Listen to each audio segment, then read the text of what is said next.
At 32 years old, Ethan had done everything he was supposed to do.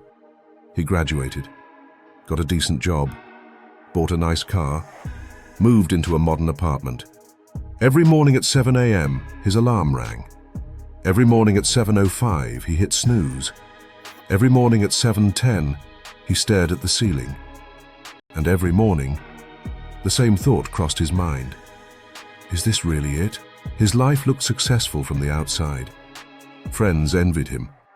His parents were proud. His co-workers respected him. But there was one thing nobody could see: the emptiness. It wasn't depression. It wasn't sadness. It was something harder to describe. It felt like he was surviving a life he wasn't meant to live, like a character trapped inside somebody else's story.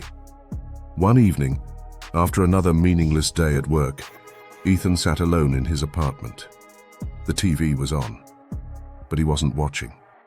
His phone was in his hand, but he wasn't scrolling. He was just sitting there, silent, staring into nothing. And for the first time in years, he asked himself a question he had spent his entire life avoiding. Why am I doing any of this?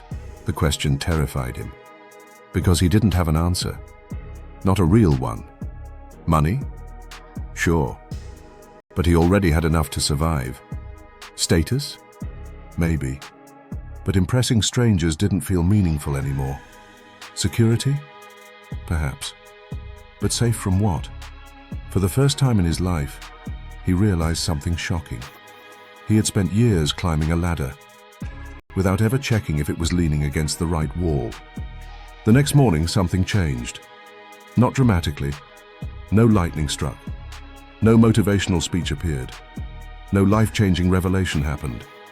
Instead, Ethan started paying attention. Really paying attention. He noticed that whenever conversations turned toward helping people, he became energized. When people talked about business, he felt nothing. When people discussed celebrities, nothing. Sports? Nothing.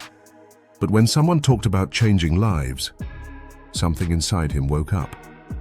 A few weeks later, he volunteered at a local youth center. He almost didn't go. He told himself he was tired, too busy, maybe next week, the usual excuses, but somehow he showed up. And there he met a 14-year-old boy named Daniel. Daniel came from a broken home. His grades were terrible. He barely spoke. Most people ignored him.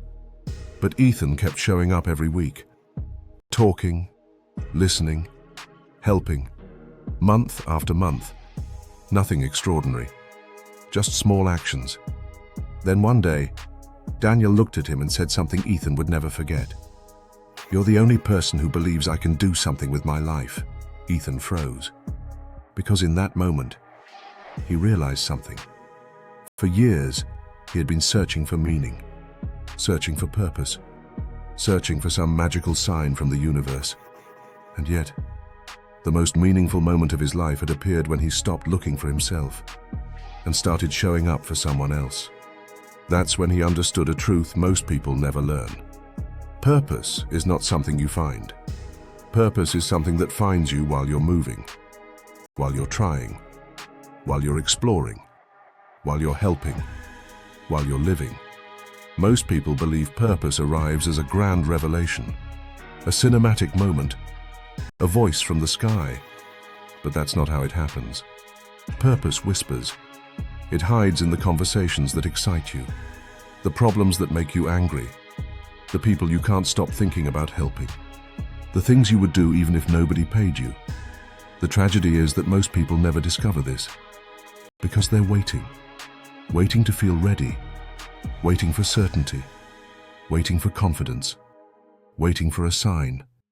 But years pass, then decades, and suddenly they're 80 years old wondering where their life went. Imagine yourself sitting in a rocking chair at the end of your life.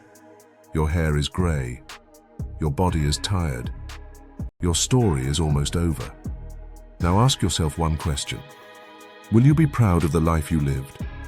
Or will you spend your final years haunted by the life you never had the courage to pursue? Because one day, the game ends for all of us. The money stays here. The job title stays here. The car stays here. Everything stays here. Except one thing. The impact you had on other people. The life you created. The story you chose to live. So maybe the question isn't, what is my purpose? Maybe the real question is, what keeps calling me? That I'm too afraid to answer, because your purpose might not be lost. It might be waiting, patiently, on the other side of action.